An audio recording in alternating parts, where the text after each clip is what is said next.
these sides are pushing up really, really strongly against each other.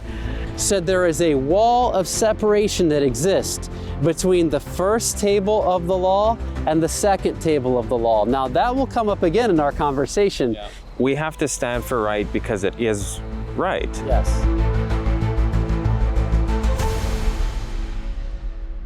Hi everyone, we're in Roger Williams Park. And why is this important and why are we here today? We're in Providence, which is in Rhode Island, and this city was founded by Roger Williams himself. Providence holds a special place in American history because it was here that Williams established the first government dedicated to the principles of religious liberty and separation of church and state, which is exactly what we're going to talk about today. Banned from Massachusetts Bay Colony in 1636 for his revolutionary ideas, Williams went on to create a society where individuals were free to worship according to their own conscience. Today, we're going to explore Roger Williams' ideas and particularly his unique two-table doctrine and two-table concept that laid the groundwork for a true religious liberty as we have it today, and that is under fire right now. And I have with me Ron Meinhardt, and he's going to be going over some of this history with us at this beautiful park today. So Ron, could you give me a little bit of an understanding of Roger Williams' approach and why this first took place? Sure. Backing up a bit, we can give a little bit of a brief biography of Roger Williams himself. He was a minister, but he also was a statesman. I believe he clerked with one of the most prominent lawmakers in Great Britain prior to coming to America and arriving at the Plymouth Colony, Massachusetts Bay Colony. But he had very unique ideas, and as you mentioned, these stem around the concept of religious liberty, because there was a recent emancipation, of course, the Protestant Reformation, an emancipation from papal tyranny, but unfortunately, because human nature is as it is, humans, when they get power, and even religious humans, when they get power, turn to tyranny or tyrannical measures again, sometimes to force conscience or to force certain behaviors. And Roger Williams took a stand against that. He said we cannot be fully emancipated from papal tyranny if we're not willing to also show tolerance to others as well. And in fact, Rhode Island colony, Providence, where we are right now, was kind of the experiment, a noble experiment in which Roger Williams was granted a charter to establish his own colony, and we'll talk about what led to that, his persecution from Massachusetts Bay, but a colony in which true toleration in religion could be experienced. Now, that being said, it wasn't anarchy, it wasn't a free-for-all. There were principles that were actually biblical principles that were put into place in which everyone still had to adhere to. But that's how we get into this doctrine of the two tables. And if I can go ahead and segue into that, just a brilliant nuance into the concept of the separation between church and state. In modern terms, we think of the separation between church and state as almost absolute. We think there could be nothing religious brought into statecraft. Well, Roger Williams had a different view of that, and this was revolutionary at its time. He actually criticized, I believe it was King Charles, because he was grabbing land from the Native Americans, and Roger Williams said, hey, this is not your land. You cannot claim this land in the name of God. This land was already colonized by these Native Americans. So he was a very much progressive thinker, but in a biblical construct. He was not departing from biblical principle at all. And in fact, he was reaffirming it. And this doctrine of the two tables was one example of this. Because what Roger Williams said, he was looking at the Decalogue, the 10 Commandments, and he said, we have on one hand the first 4 commandments, which deal with man's experience with his God, right? Thou shalt have no other gods before me. Don't create any idols, right? Even the Sabbath day, that's something that we have to be fully convinced in our own minds which day is the right day for us to keep in terms of the Sabbath, based on our understanding of the Bible. Now, Roger Williams took those 4 commandments and relegated that to inalienable rights that could only be protected by government. So government protected people's rights to worship as they please. Not force them Not to do. force them, exactly. Now, on the other hand, we had the second table, which in this case would start with commandment number 5, honor thy father and thy mother, adultery. He said this table we will enforce through government. Why is that? Because it deals with man's relation with his fellow man. And even all the Enlightenment thinkers kind of got this. This was more of an agnostic or even atheistic thought process that man was naturally endowed, and many of them would go so far as to say by our Creator, even though they didn't worship Him, with these unalienable rights of life, liberty, and property. The famous philosopher John Locke was not the one who coined these things. We have Bastiat also, that there were certain things that were naturally given to man that no man had a right to take away from this individual. One of them is property. If you work to build a house, then another man doesn't have a right to go and take it from you, Which we're probably going to run into these issues, and already some countries are. Exactly. If a man marries a wife, his neighbor doesn't have the right to go and take the wife from him, Thou shalt not steal, thou shalt not kill, thou shalt not bear false witness, preventing slander and that kind of thing, or even giving punishment for these types of things. That is what government was instituted to do, to protect man's rights, but not to force man to worship a deity. So Roger Williams, in his famous book called The Bloody Tenet of Persecution, said there is a wall of separation that exists between the first table of the law and the second table of the law. Now that will come up again in our conversation. Yeah. He coined the phrase wall of separation. It wasn't Thomas Jefferson, as some people believe. Interestingly enough, Thomas Jefferson had Roger Williams' Bloody Tenet of Persecution book in his library. And we know during that time, libraries were very precious. If you had a book that you loved, that you really wanted to inculcate those principles into your own life, you would put that book in your library, and especially such an influential person as Thomas Jefferson. Yeah. So we know without a doubt that Roger Williams' concept of the 2 tables of the law made its way into the principles that were given in the Declaration of Independence and the U.S. Constitution and Bill of Rights. And this is really why all the pilgrims left Europe, right? Exactly. It's because they were trying to get away from this religious persecution, this combination of church and state that caused them to be in so many difficult situations. Now, how is this still relevant right now? Why is this still like a novel concept for people that are living today? That's a very good question. It's been said that history repeats itself, and some would say history repeats itself often. And we can see this, as you mentioned, the Pilgrims came over. They were fleeing religious persecution. They set up Massachusetts Bay Colony. It started to flourish. And individuals started to realize, hey, they're doing something right there. Let's move there. There's wealth to be had. There's lands to be gained. There's crops to be planted. So let's move there. And one of the premises behind Massachusetts Bay Colony was if you wanted to hold office, you had to be in the church. And so what that did was it set up an official church state for Massachusetts Bay Colony. And when that happens, you have individuals who will say, I really want to be in the Senate, so I'm going to say I'm a Christian, and okay, they can get in, but what does that do? Really for political gain. Exactly, and that waters down piety in the church. It brings in a mass of professions, but very little true religion.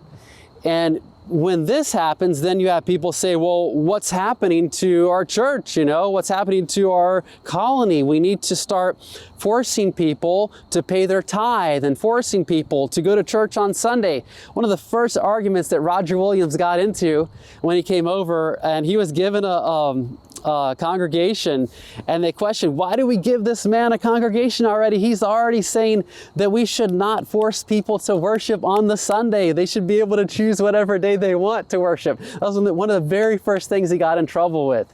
And so we can see that this kind of thing can happen again. And there's a very distinct pattern that is alarming if we look at modern society, because we're headed right into that same area again. And if we don't understand what Roger Williams took a stand for and what our Constitution was geared for as well, and geared to protect, and the laws it was made to enforce, then we're very, very close to that Massachusetts Bay Colony experience again, which is not a good place to be. That is it's a reenactment of the despotism of the Dark Ages. And how is this two tables grounded biblically? How is that connected biblically, and how is that beneficial when it's partially a biblical concept to the separation of church and state? That's a very good question. We know the story when the spies, or was it a lawyer that came to Christ and said, who do we pay tribute to, you know? And Jesus said, well, give me that coin. And he said, who's on the face of that coin? And they said, Caesar. Well, Jesus said, well, render unto Caesar the things that are due to Caesar, and to God the things that are God's. That was that separation there. That's the wall of separation, that we're not to allow government to cross over. We had to take a stand. And you know, Peter and John, who said, we ought to obey God rather than man. In this area, we have to obey God. We can obey civil laws as long as they do not transgress the principles of God's law. That being said, though, there is that relegation of our divine interest, where we serve God with our own conscience sake. Government has no right to intrude. However, there's also that other table of the law. And as Christians, we also believe that's also binding on us. We're not going to kill. Even if the government says for us to go and murder someone, we're not going to do that. We're not going to go steal from someone, because God has still told us to do that. So there's an overarching principle. And that's why when the lawyer came to Christ and said, which is the greatest commandment? Jesus said, love the Lord thy God with all thy heart, all thy mind, all thy strength. And the second is like it, love thy neighbor as thyself, right? So he didn't give just one commandment, but it was this overarching, when we love God, we also love our fellow man. And so there's this overarching principle of obedience to God's law that supersedes any enactment that civil government could give.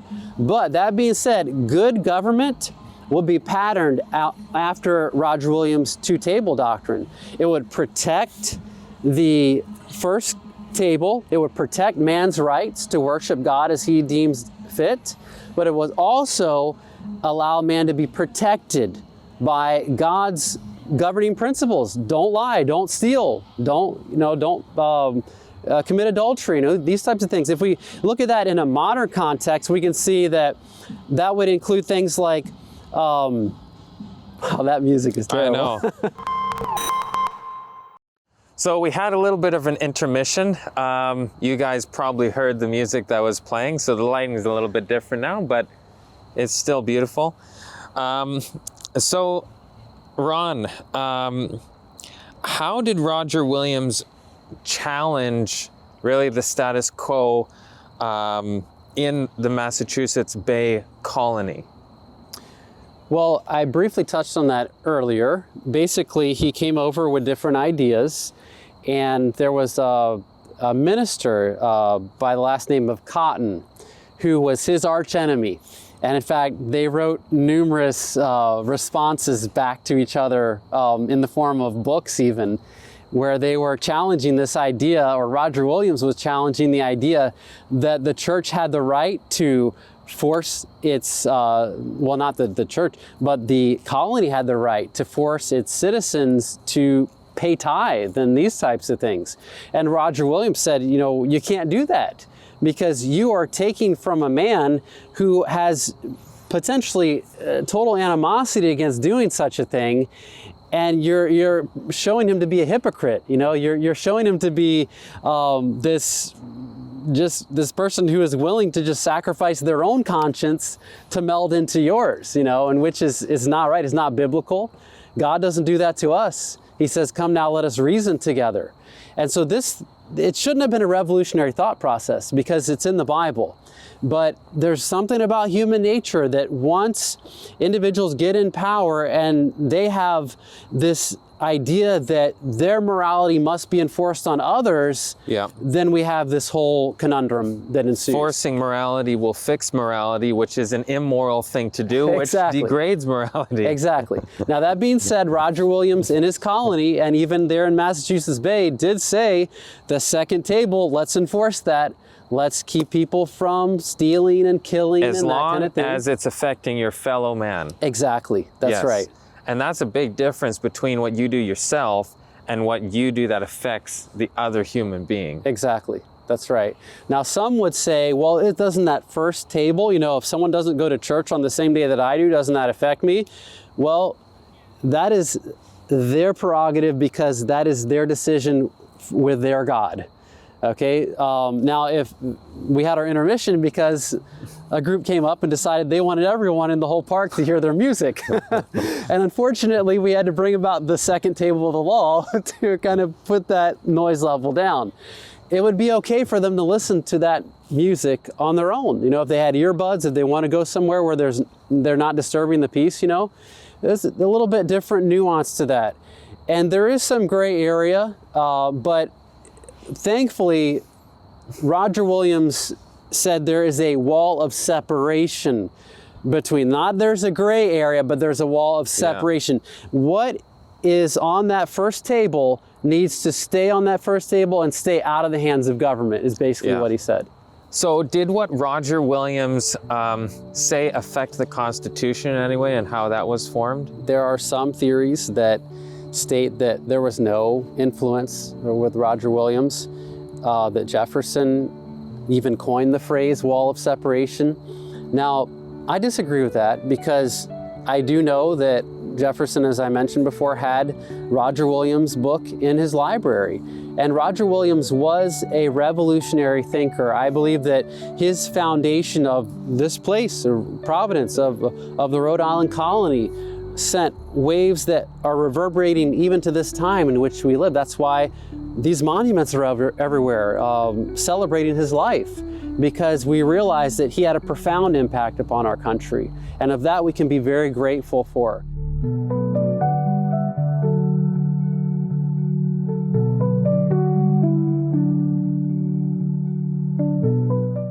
So I believe God sent Roger Williams to the Americas, and he gave him a purpose, and Roger Williams was faithful to carry out that purpose, just as we are to be faithful in carrying out the purpose of continuing that legacy as well. And how could or has been Roger Williams maybe misinterpreted in modern times? Okay, I think we have a lot to fear if we forget history. And if we're not studying history, if we're not studying the stance or the stand that Roger Williams took back in the 1600s, then we can be liable to misunderstand what he was really meaning. There are two ditches that we can get into with Roger Williams.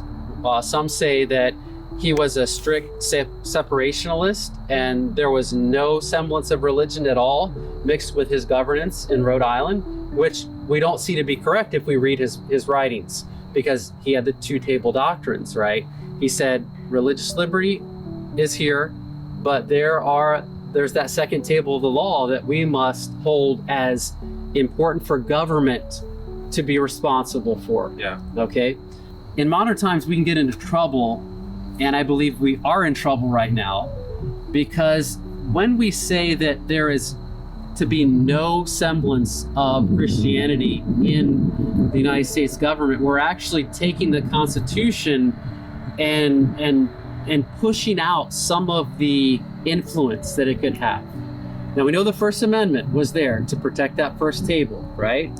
What about the second table? those are the laws that government was given to enact, to enforce whatsoever, right? The protection of life, liberty, and property. And what's going to happen if that's ignored? If that is ignored, and I believe that it is being ignored in this day and age, we will see a resurgence of a push to bring back both tables, because people don't understand. And that's exactly what we see. Exactly. You look at today where we have many violations of the second table of the law.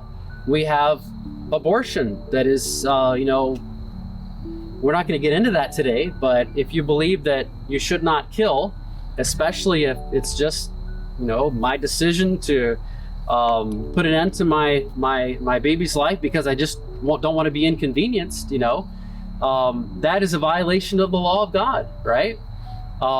We have the no-fault divorce that came about a few decades ago that allowed individuals to commit adultery and face no consequences, basically, or face little consequences, legally speaking.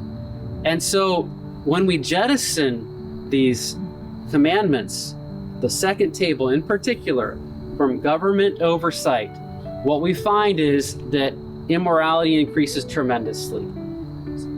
So how can we balance then the religious versus civil freedom so that we have this proper structure that doesn't impede into people's freedom, but at the same time we still have legal justice and this security that why people left Europe and why we created this incredible new environment that we're in North America? I think it comes down to this. I've been able to interview quite a few leading politicians, economists. I've been working on documentaries in my past, and I got to interview one libertarian who's middle of the road, moderate guy. And he said, Ron, and I asked him a very similar question. He said, Ron, what you need to do is get 10% of the population educated. And that's all it takes. Wow. You just get some people to learn these things and appreciate the fact that this country was founded to be a bastion for both civil and religious liberty and to protect those things. And they're enshrined in the Constitution. If you can influence enough people to become even self-educated, just pick up a Constitution. How many people have read the U.S. Constitution? Look at all the premises in the Word of God that show that we are to be obedient to the earthly magistrate, but not in things of conscience. If we educate ourselves, if we educate others, I think that will really help a lot. We look too much to force. Thomas Jefferson, famous quote, said that we need to, instead of forcing policies or laws or whatever, or opinions upon people, educate their indiscretion. And guess what? A lot of times people will make the right decision when you educate them. Yeah. And if you educate them, then empower them, encourage them.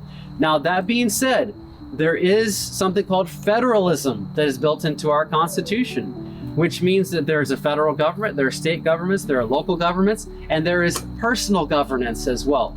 We need to empower the personal government, our governance.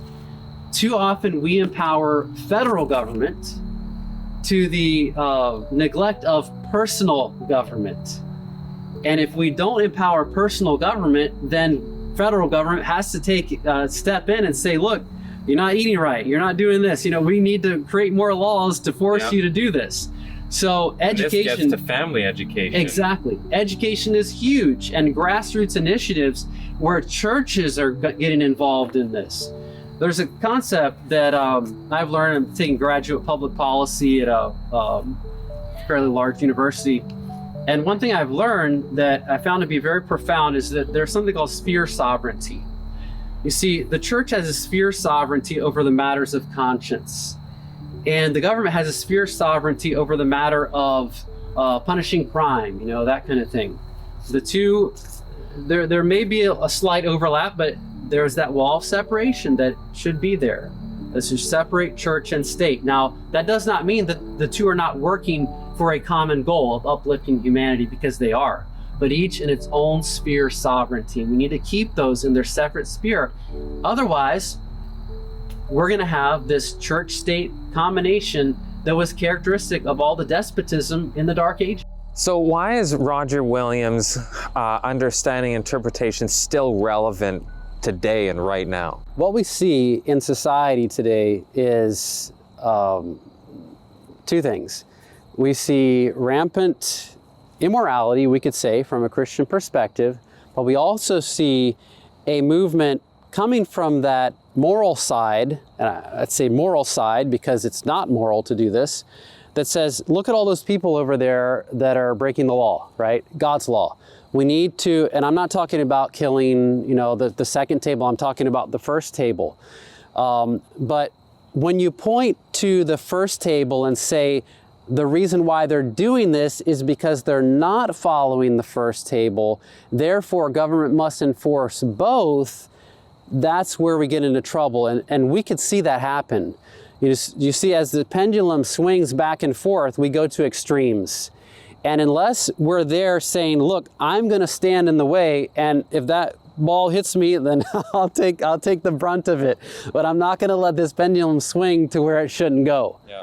And as those that know history, as Christians who know what it's like based on our past, based on the disciples' experience, based on people like the Waldenses and those that went through the Protestant Reformation, we know what it's like through their lives. We can learn vicariously. We don't have to go through that right now.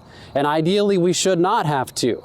But there is going to be a push, and there already is a movement to force not only the second table, which is good, the government should do something about that, but also force the first table of the law, which totally does despite to all that Roger Williams stood for and all that our Constitution stood for as well. How do you do that and still say that I'm a constitutionally minded American? It's not patriotic to enforce or to force people to pray, to force people to go to church, to force people to pay tithe, to force people to worship on a certain day. That's not a Christian principle. And this is going to happen again. We know based on prophecy, these things are going to happen, but we don't know when. One thing we do know is that we are called to stand in the gap and say, don't come this far because you don't want to go there. History tells us it's not a nice place. Some people think we know it's going to happen, so just let it happen. Mm-hmm. The faster it happens, the faster we go home. Mm-hmm. But in reality, that's not right. We shouldn't want evil to happen because there's some benefit to us. Exactly. We need to be against evil, even if we think, if we do this, maybe this is going to happen. And, yes, we have to stand for right because it is right. Yes, that's right. That brings up an important point as well that has modern relevance. And that is that we can get into trouble when we say, hey, I know it's going to happen. I know that there's a more conservative push and politically conservative push to make people pray again or these types of things, right? So let's side ourselves with the opposite pole and let's encourage violations of the second table, exactly. Which is the opposite extreme. And guess what? If we're doing that, we're giving fuel to the fire over here. What we should be doing is saying, no, we're going to stand there and we're going to be the wall of separation because we need to protect religious liberty, but we do need to do something about crime. We do need to encourage government to do its job and to protect man's rights, these inalienable rights of life, liberty, and property. But we cannot allow that protectionism to go into coerciveness in religious things. And this is really important for right now, especially with what we're seeing in the government, what we're seeing with the political parties. These sides are pushing up really, really strongly against each other. And it's very religious versus very non-religious. And that's not what these parties should be about. Exactly. Right? It should be about policies and other things instead of religion versus a non-religious, if we could say that, side. Exactly. And we see that there are so many inciting moments in the past 5 years even that have pushed the divide even further. We have a very small majority now of moderates, and maybe not even a majority anymore. It used to be most people were more moderately minded. But I believe we can't allow ourselves to be pulled to the left or to the right. We need to stand there and be that wall of separation that says, this is God's principle of governance, and that is that we do protect and respect individuals' right of liberty of conscience, but we do not side with lawlessness as well. Absolutely. I have actually a reference here that I would like to read. So this is from Uriah Smith back in 1887, and from a book called Marvel of the Nations. For the opposition assumes such an aggressive attitude that no neutral ground is left. An irrepressible conflict is precipitated. So we have two sides way too far on either side, and we have this huge conflict. It must be victory or defeat of the most decisive kind with either party. The government must become nominally wholly Christian, or in reality, wholly secular.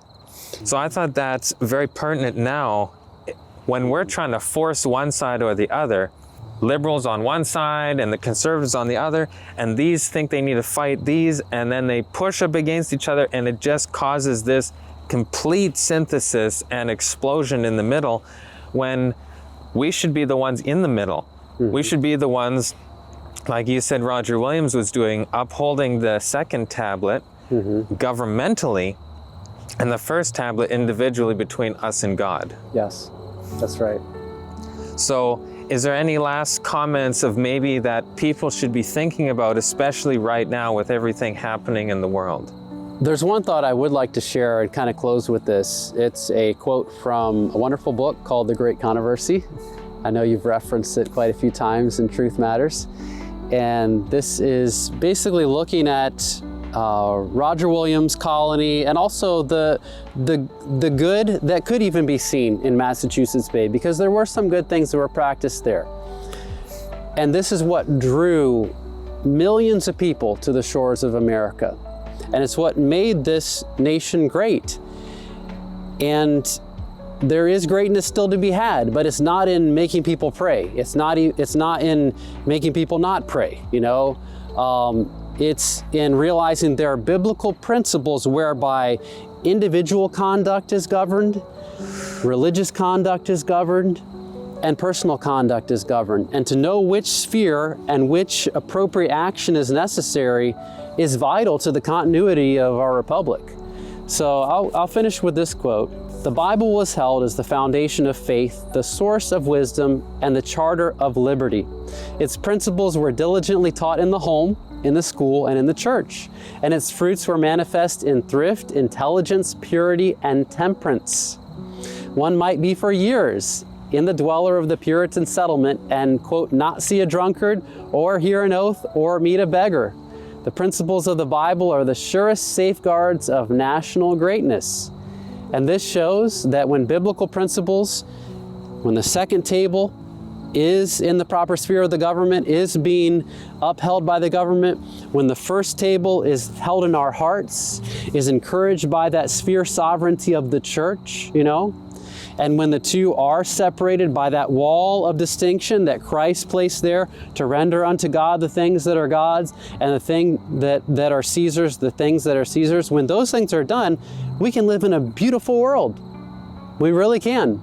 And we can make tremendous improvements in society, even with degeneracy, believe it or not. Now, if we don't do that, we are going to see eventually either total collapse into anarchy and corruption, or a tide that sweeps over us, which I believe, based on biblical prophecy, is going to happen, that sweeps over us and says, you must worship God in this way, you must worship on this day, you must worship this way, or else you will have serious consequences from our government. Yes.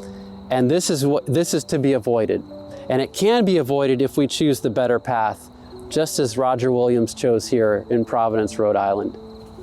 So thank you, Ron, very much for joining us here. And for everybody who's watching, we are in Roger Williams Memorial Park.